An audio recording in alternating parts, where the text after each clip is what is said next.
right. We have a good forum to get started.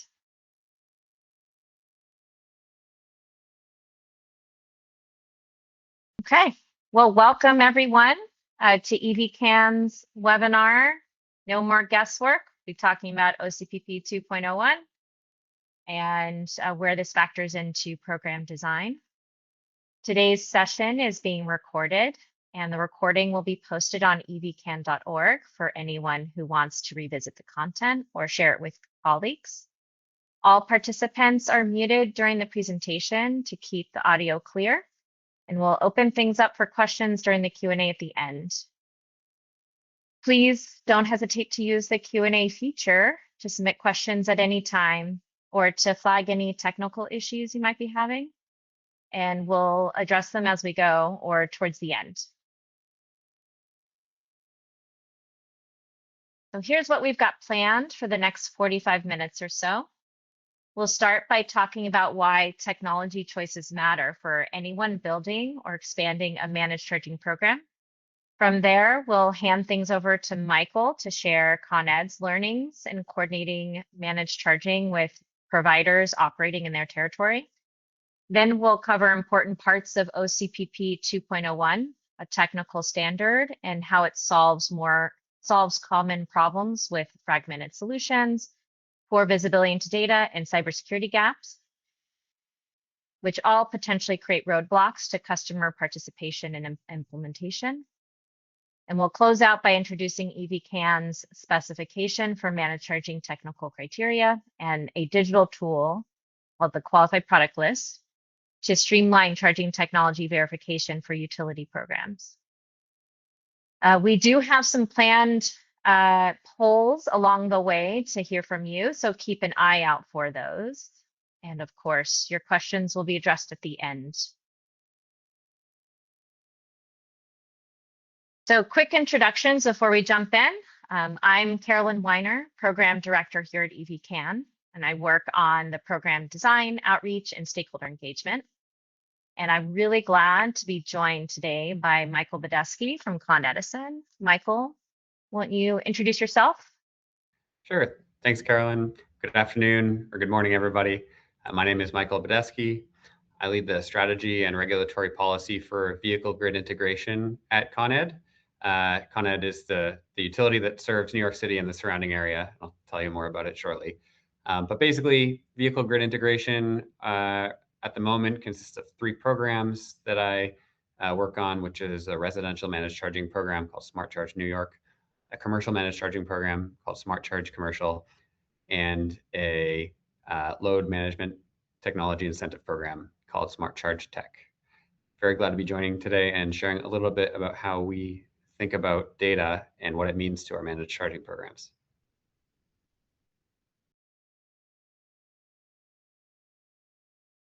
Great, thanks, Michael. So if this is your first time attending an EVCAN event, welcome.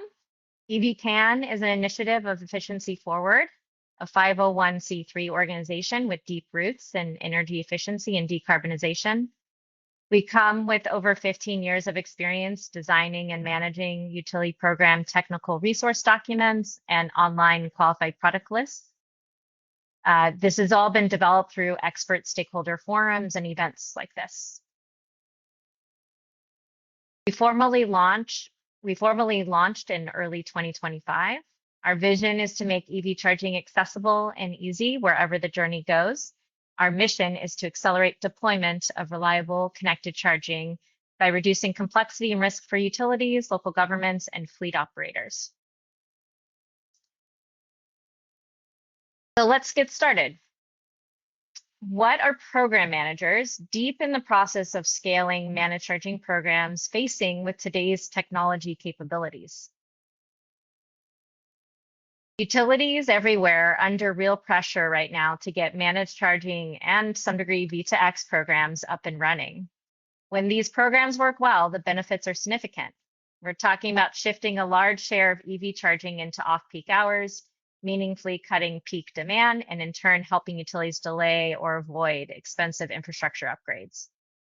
I chose to share the summary results of Brattle Group's study with Energy Hub on impacts from several managed charging strategies.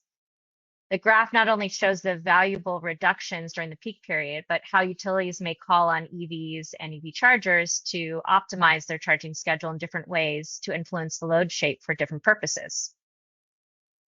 Program success depends on a lot of things coming together, including customer engagement, program design, incentive structures, and more. But there's one piece that's easy to overlook early on, and that's around technology selection. The equipment and standards you choose at the outset can quietly shape how much of that potential value you're actually able to capture down the line. Get it right, and the rest of your program has room to perform. Get it wrong, and you may find yourself working around limitations.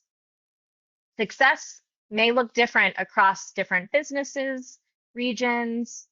So I want to take a moment and hear from you all. So we're going to jump into our first poll. So please take a moment and use the QR code, or there should be a link dropped into the chat window that will head you over to Slido, and you can answer this first question.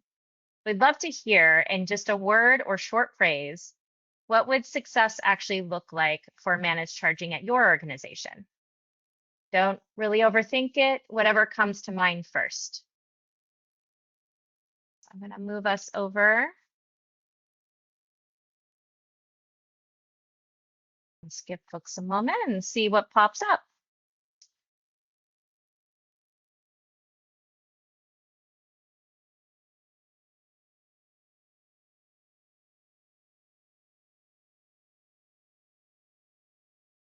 I like it. Definitely both very important elements.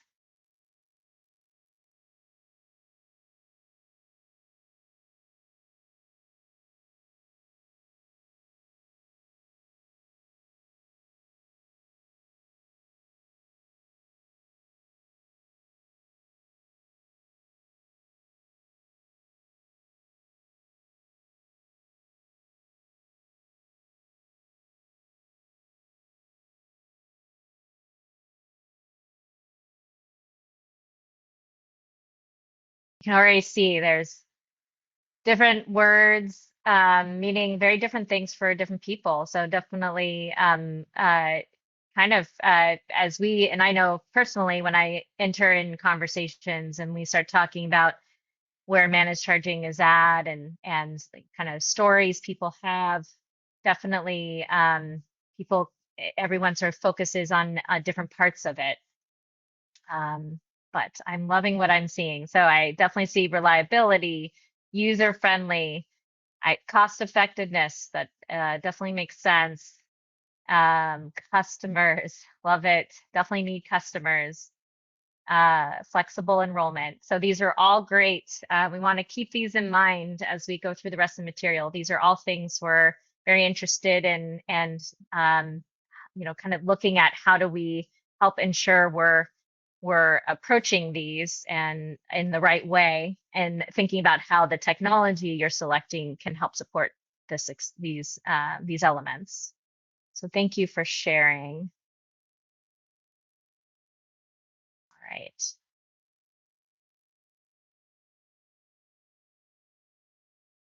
Okay. So what happens when those early technology decisions don't get the attention it deserves?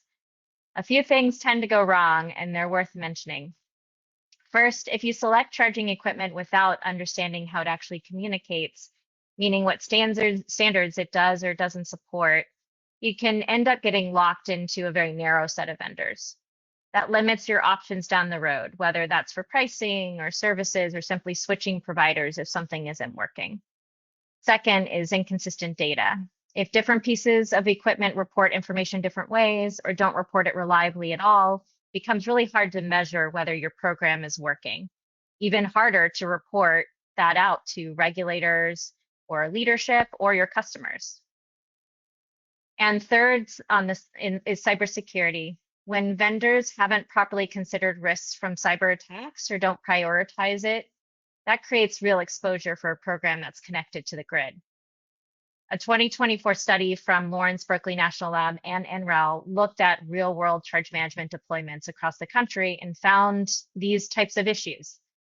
Communication fragmentation across the delivery chain, about a third of the deployments with no performance data being tracked at all, and an explicit call for stronger cybersecurity certification. I mentioned data reliability, data inconsistency is a big challenge in this space. So I want to bring someone in who deals with this firsthand. So Michael, would love to hear you share your story, and we welcome you. Yeah, thanks very much. And thanks everyone again for joining. I'm looking through the list of participants right now and seeing a handful of familiar faces. So it's a great group here. Nice to see everybody. So I can bring some of Con Edison's perspective on this.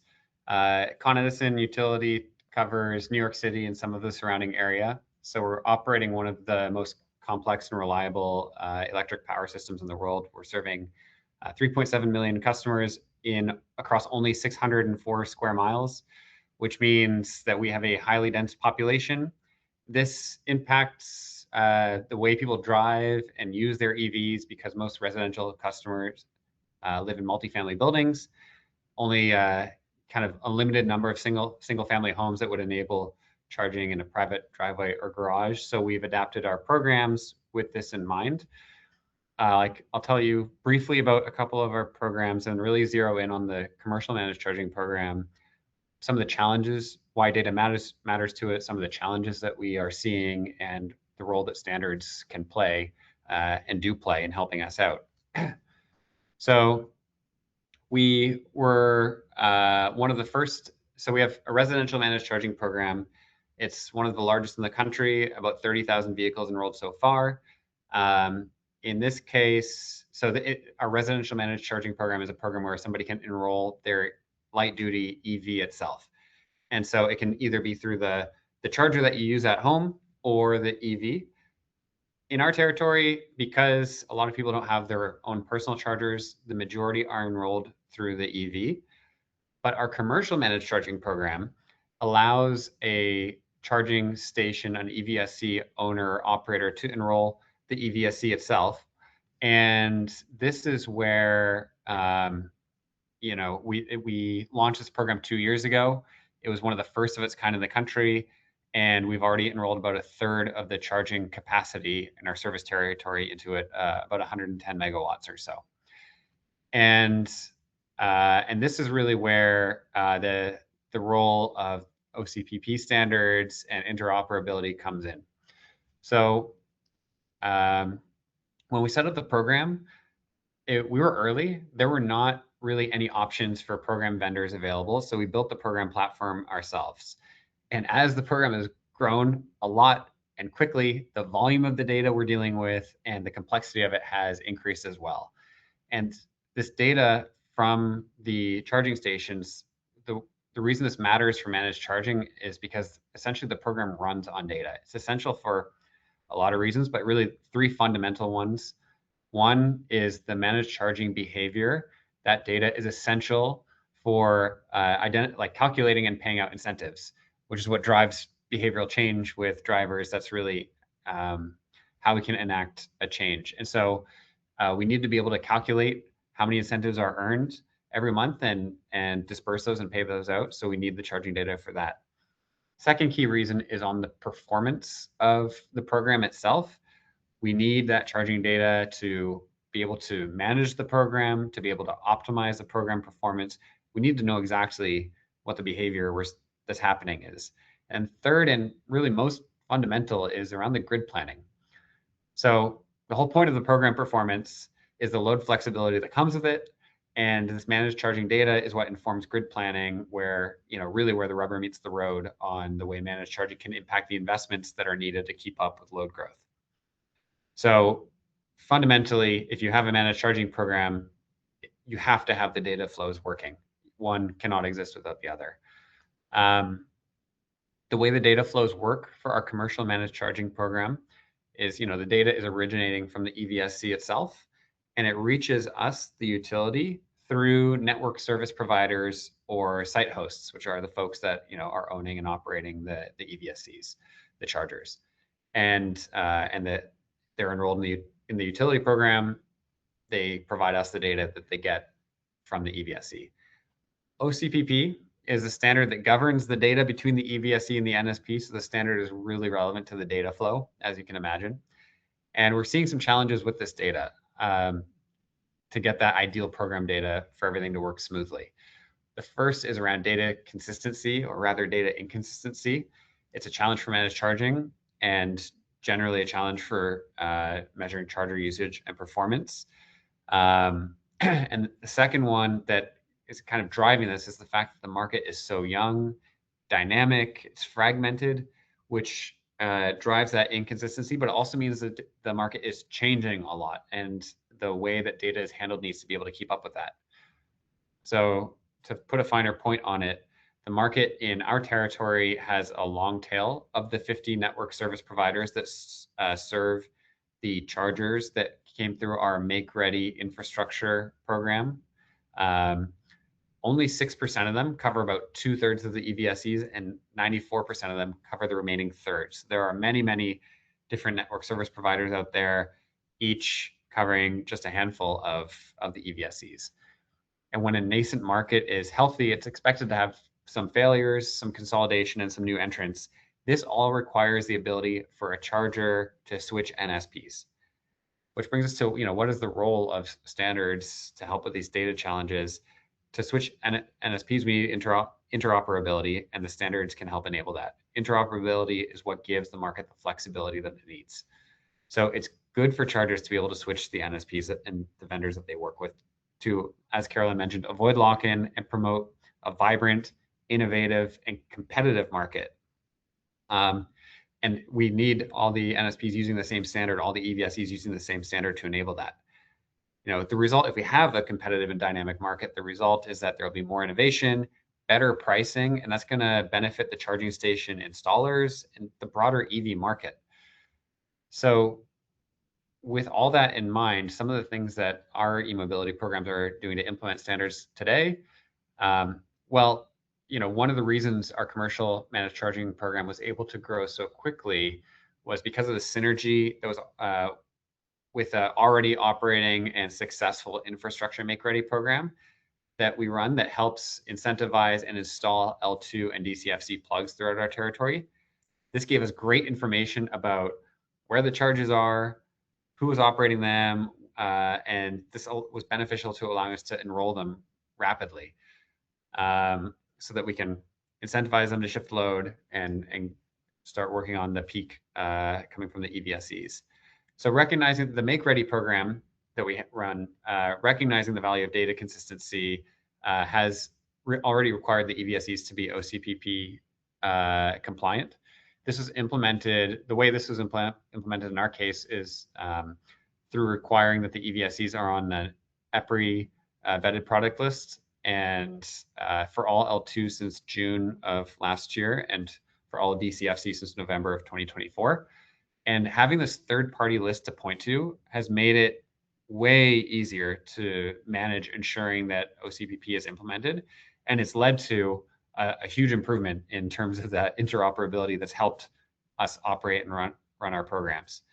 So while the data that our managed charging program, and as a result, because the Make Ready program is the biggest feeder into our commercial managed charging program, it means most participants of the program data meet these standards. So while the data we receive is from NSPs or participants, and the OCPP standard doesn't directly govern the NSP to us data sharing, it does govern the EVSE to the NSP sharing. And so it brings us to a higher level of consistency than we would have been. It's really suppressing that variability. And then just to wrap up, another benefit of standards is that implementing them puts a minimum bar in place. It acts as an additional filter to screen out some of the lower quality products and EVSEs that would be installed. That extra level of standard has like this side benefit of creating an overall more positive experience for EV drivers, just because the quality of the products being installed is higher. So from Con Edison's perspective, we're seeing firsthand how managed charging programs and the EV industry and the utility industry as a whole benefit from the implementation of these high quality standards, and a vetted or qualified product list really helps with the adherence in making that happen. So I'll pause here. Over to you, Carolyn. Right. Thank you, Michael. You hit on a lot of important points that we're going to talk a little more about, and I'll just be echoing. So really appreciate that perspective. Sound like you guys have learned a lot over the last couple of years of implementing that program. And I bet some of the folks on this call can echo a couple of the insights you've pulled from your coordination with vendors and site hosts for this program. So I think you really set up the next topic nicely. Let's talk about the value of OCPP 2.01 and a little bit on 2.1. So what is OCPP? Just to kind of set the stage for anyone who's less familiar with it, it stands for Open Charge Point Protocol. It's a shared language that lets a charging station and its management software talk to each other, no matter who made either one. It's governed by a nonprofit called the Open Charge Alliance and refined over about 15 years of field experience. I wanted to highlight one more thing about OCA. OCA also runs a certification program. So when a product is OCPP certified, that's an independently validated result, not just a claim on a spec sheet. We consider this an important element and is a major element or contributor to our EVCAN's technical specification and qualified product list.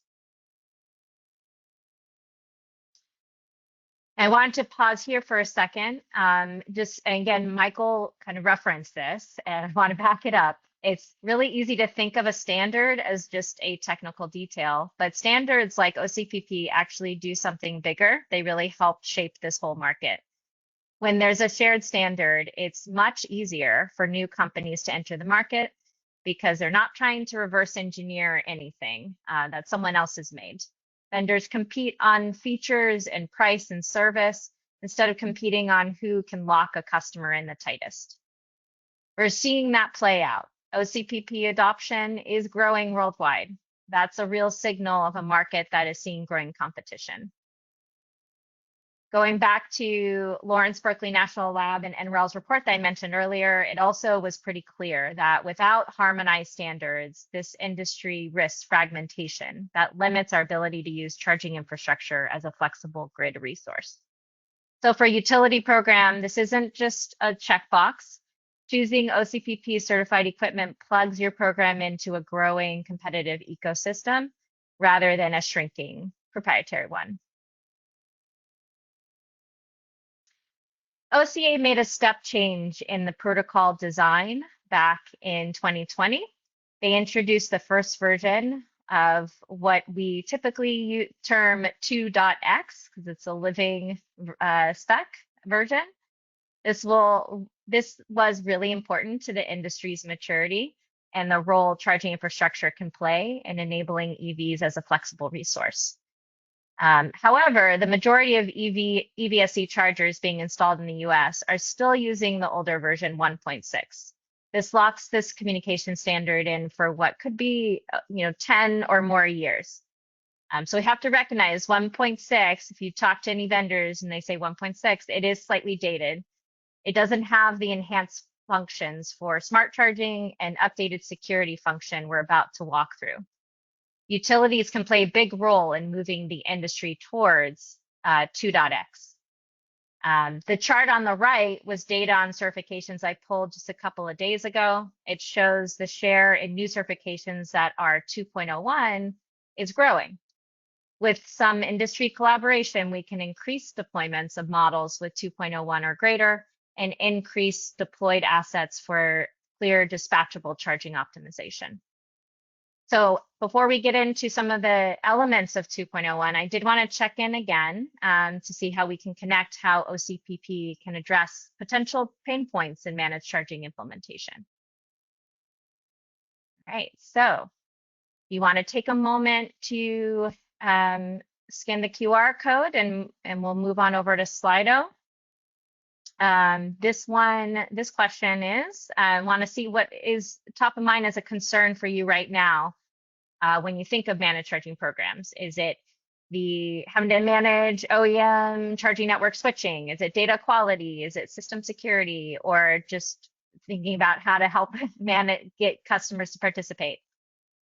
I'm going to move us over and we'll see what we're seeing.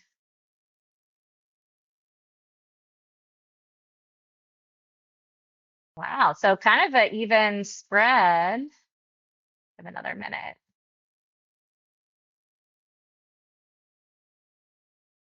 It's good to see that like a lot of these are top of mind for you all, and very important parts of what we can really lean on 2.01 to help kind of mitigate any risks around these. Let's see if there's any other change.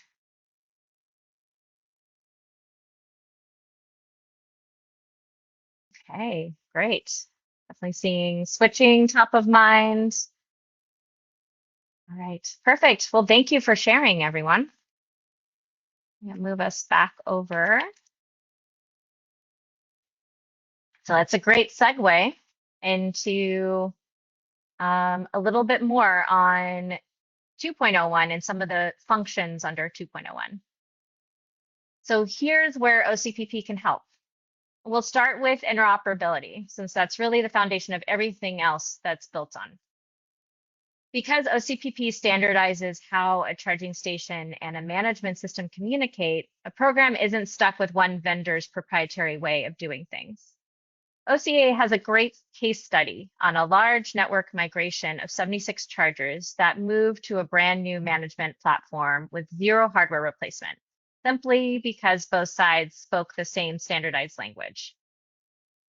Also, managed charging programs today are often coordinated through very different mechanisms. Sometimes a third-party aggregator is calling the shots. Sometimes it's the vehicle manufacturer's own cloud platform. Sometimes it's a signal coming directly from the utility, like some of the example you heard from Michael. OCPP 2.01 has a whole piece built to really help with this. It's called the Smart Charging Functional Block. It's the rule book for how multiple parties can all try to influence a charging session without their instructions colliding or contradicting each other. Think of it like air traffic control for charging signals. Everyone can talk, but there's a clear standardized way to make sure those instructions don't conflict.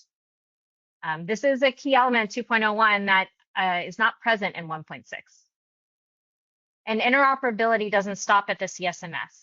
Also want to highlight that OCPP 2.01 and 2.1 also carry standardized messaging for another important standard between the vehicle and the charger, which is ISO 15118-2 and -20. This really is the thing that makes plug and charge possible. So really showing that integration and essentially the harmonization of these two standards together, shows that we're seeing some progress being made to allow for those standards to work more cohesively with each other across the value chain.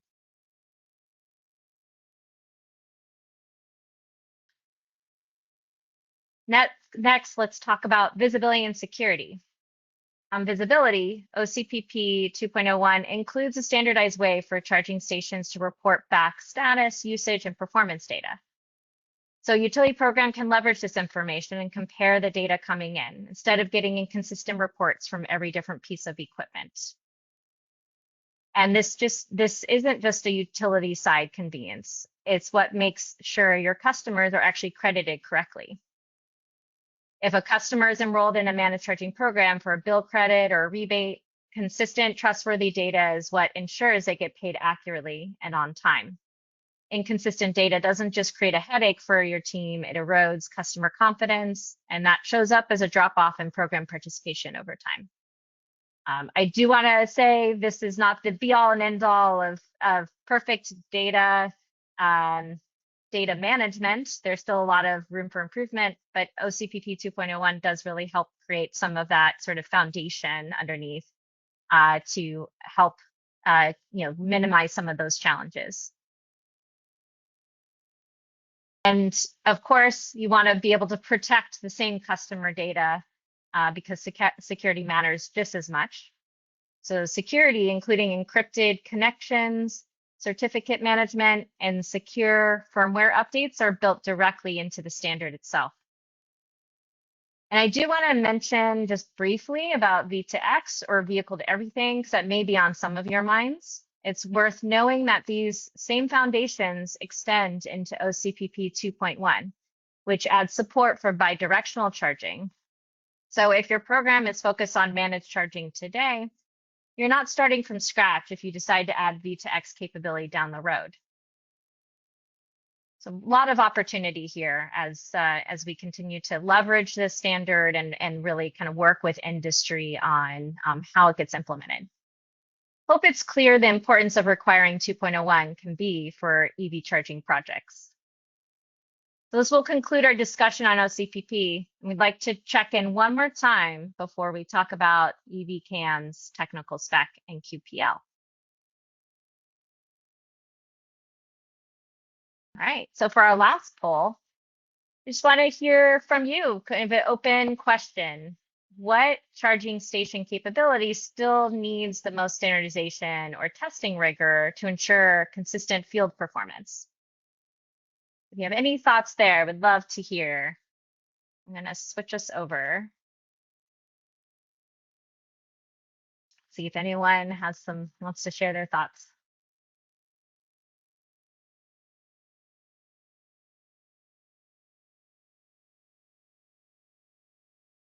Very good, thank you.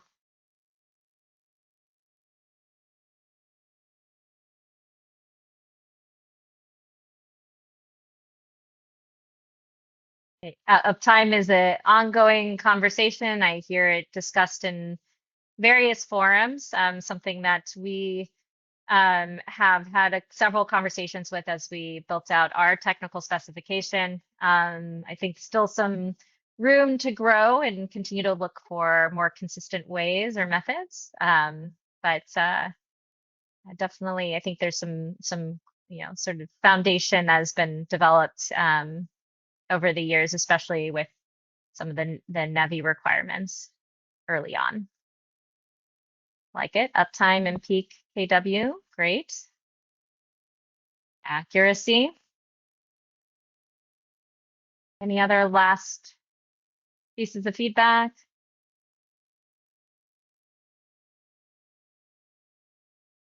Okay. Well, thank you. Thank you for sharing. Yes, these are all things that as we start to talk about our specification, our QPL, these are areas where having that third party sort of qualification, if you will, can assist with some of that. So let's move back over.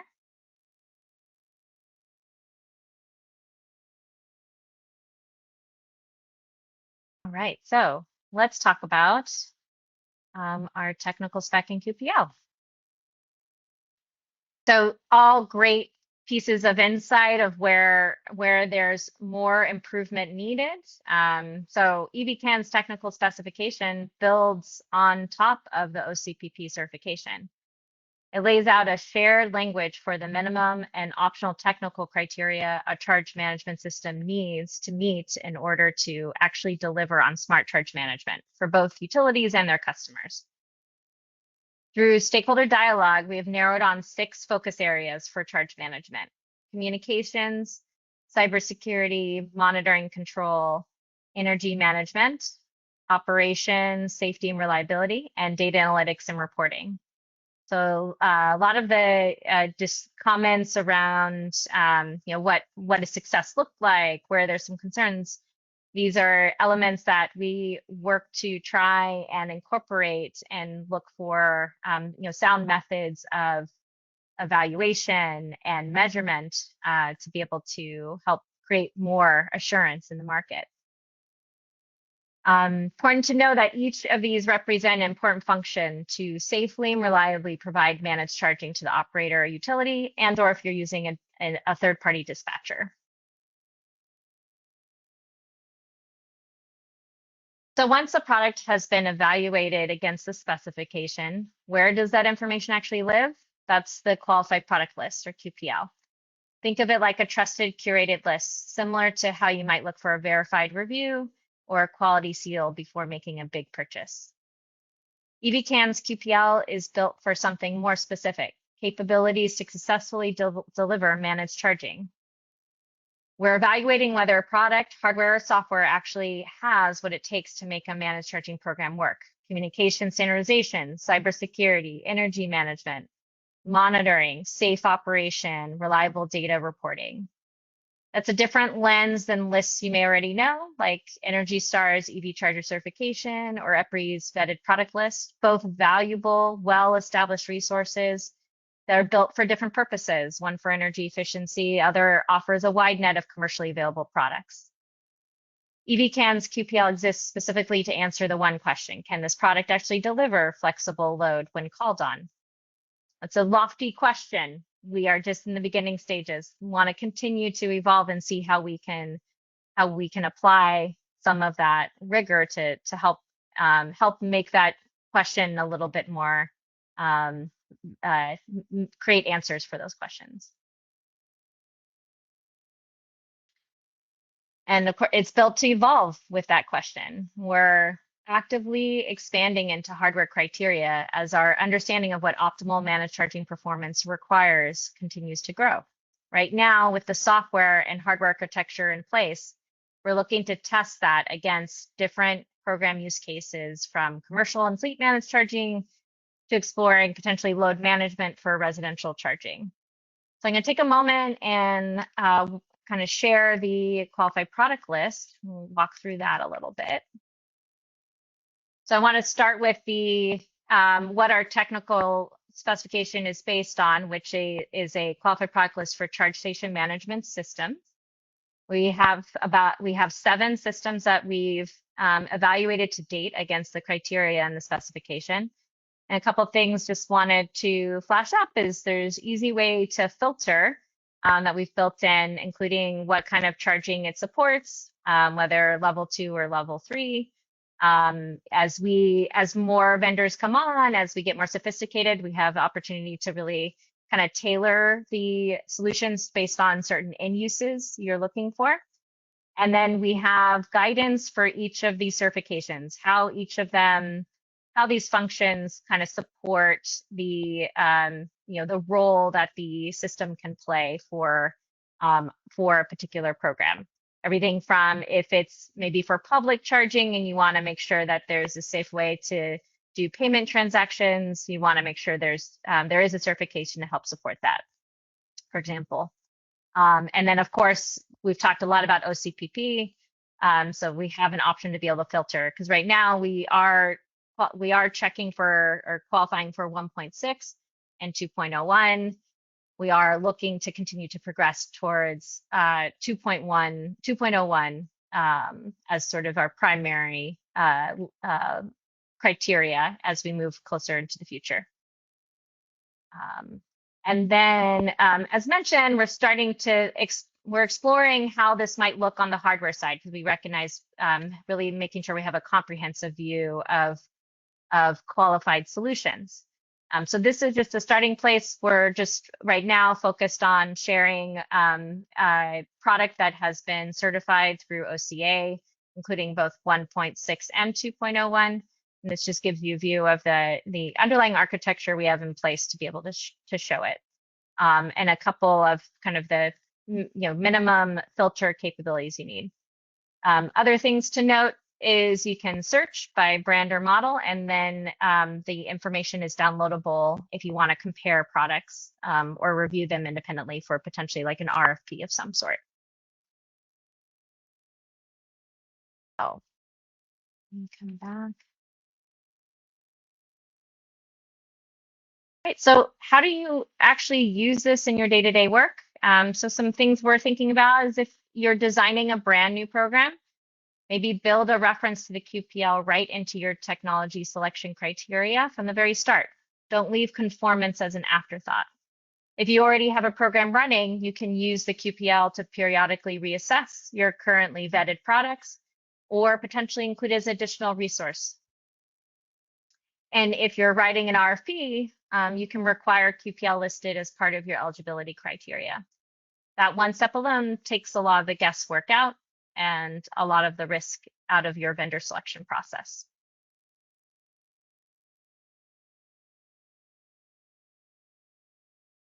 So let's bring this all together. OCPP 2.01 helps minimize challenges with interoperability, visibility, and security gaps that can quietly undermine a managed charging program.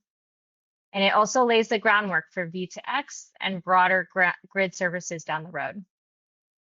The fact that OCPP is open, an open, widely adopted standard is itself valuable. It drives a healthier, more competitive market for everyone. And EVCAN's technical specification and qualified product list takes that standard and turns it into something you can use, a practical, reliable filter for program design and RFPs. All right, so that concludes the presentation.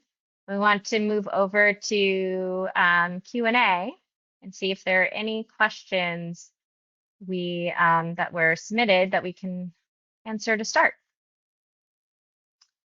Let me, Levin, is there anything I should, let me take a look. Anything from your side, Levin? No, we do not have any questions yet. Okay. Well, while people are thinking of their questions, I am happy to start with, because so much information that Michael provided, there's lots we can dig into with that experience. Maybe, Michael, you can start by giving a specific example of a pain point that was encountered due to the lack of standards in the beginning. Yeah, Carolyn, I'd be happy to. I was highlighting some of the challenges with data that we faced earlier, so let me to put a finer point on it. One case that probably is a story some of you are familiar with, I can tell you how it impacted us, was around NLX. And so while the industry as a whole is very resilient, at this stage there's still occasional turbulence. Probably a lot of us already know or are familiar with when NLX suddenly announced practically overnight that they were shutting down and they were no longer supporting roughly 170,000 chargers plus or minus across the US. And we had at least 70 commercial EVSC through NLX in our Make Ready program at the time. And this occurred, before we were requiring open standards for our Make Ready eligibility. So the result of this was, chargers that were unable to connect their EVSEs to alternative networks, and this was really limiting the ability for them to participate in managed charging, and led to a kind of a slow and challenging process to make those chargers fully useful again. So, it's likely that the negative consequences of this would have been really greatly mitigated if, for example, all of these EVSE had been using the same standard, had been using OCPP 2.0.1. Thank you, Michael. I guess that's how we learn, right? We get these experiences. They happen in these, the markets that are growing, up and coming, kind of and see this playing out in other industries as well, or other kind of technology types. So, but it's really great to be able to share those learnings. Yeah, growing pains, I guess, will be expected. The key thing is we learn from them and we apply these lessons, which we are. This is this is the act of doing that right now. Yep. Yeah. Any other questions? I'm not seeing anything coming in. Just want to double check before I ask another one.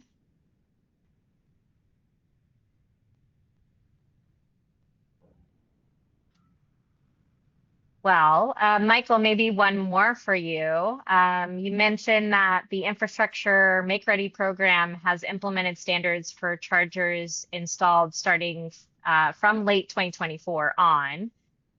Have you seen any cases of this working well or making an impact at this stage? Yeah, so I guess let's give a counterexample of how this is working. So starting late 2024, that was November 2024, that's when all of our DCFC EVSC going into the ground, met OCPP and had that standard requirement. And then June last year for L2, so more recently. I can't name names specifically, but there's this, in one case, for example, we've had a developer that worked with their site hosts to switch the sites over to a different NSP, which OCP, these were all ones that were installed after these standards were in place. The NSP they were with was not performing well. And so OCPP enabled them to make that switch. They've had nearly 20 projects, so that's 20 different sites, switch NSPs as a result. So, you know, to do that number of changes pre-utilization implementation of the standards would have been a lot more complicated, if feasible at all. Thank you. Yeah. All right. Well, we do have one question has come in. Looks like, so Patrick has asked or made a comment about how a number of CSMSs do not have any data available in the operation safety and reliability category. Does that mean that they don't satisfy this category? That's a great question. So I can just mention from EVCAN's perspective, the way we have approached evaluating under those categories was focused more on some functional capabilities. Some of them, granted, because of their level of level of maturity, are more optional depending. We haven't made them hard requirements yet. But we then separated out the ability for them to provide or report on data on various metrics that would be considered under the umbrella of reliability or operational data. So we kind of focused on making sure that they had the mechanism to report. And yes, to your point, we are continuing to talk with the CSMS providers that we've already qualified and that we continue to discuss for qualification to see about, kind of parsing through all of the different reporting metrics that they do have, how it aligns to how we've prescribed it in the specification. So still some work to be had, but great question. Happy to talk offline and walk through the spec in more detail if our team is able to. Any other questions?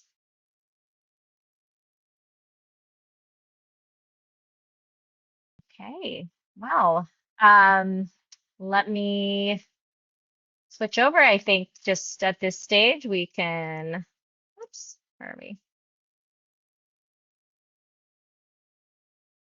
All right, so then let's, if there's no other questions, definitely first want to just say thank you all so much for joining us today, and a very big thank you to Michael for sharing Con Edison's perspective.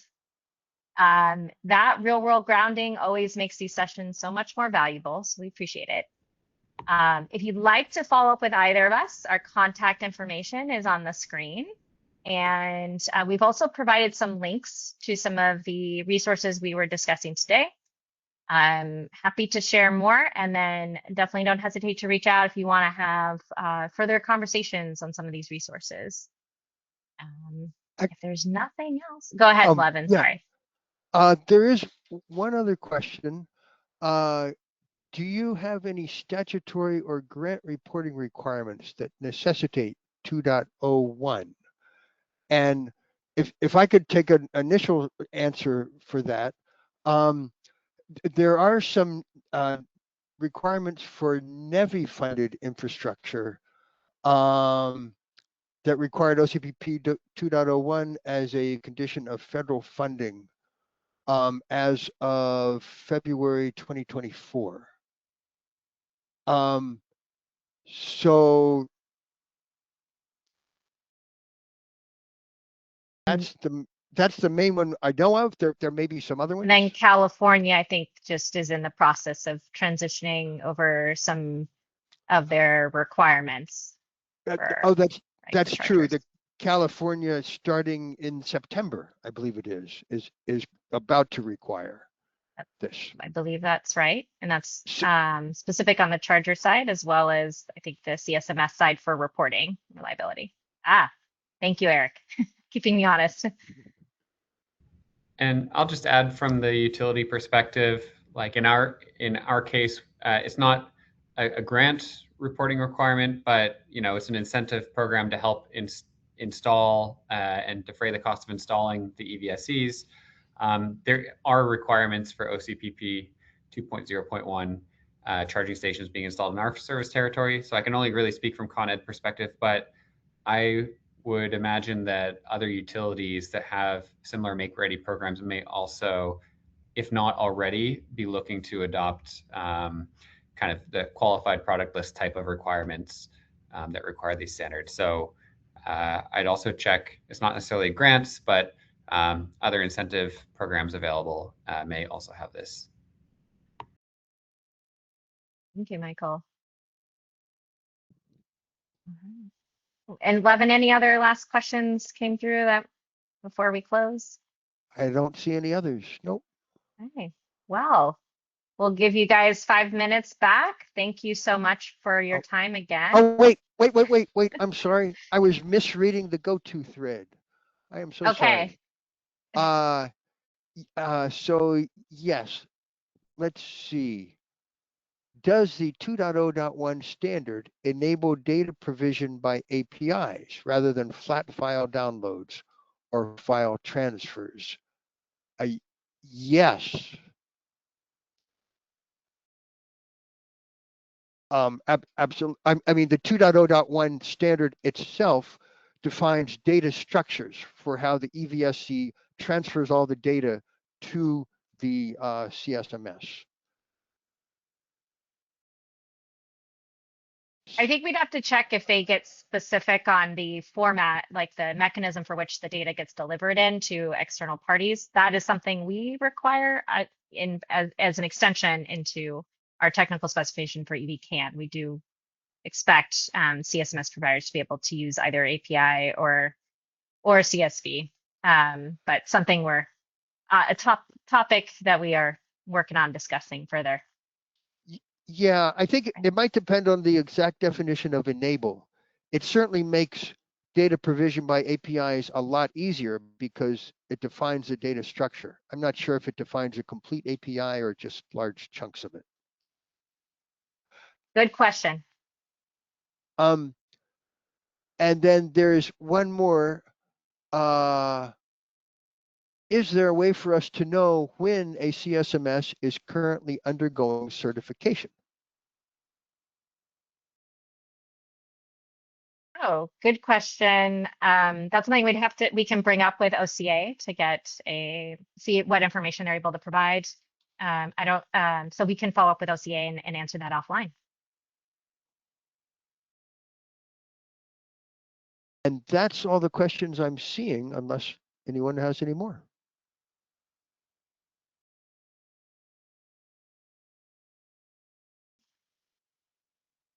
Great. Well, thank you all. Have a good rest of your day or evening, and appreciate your joining. Goodbye.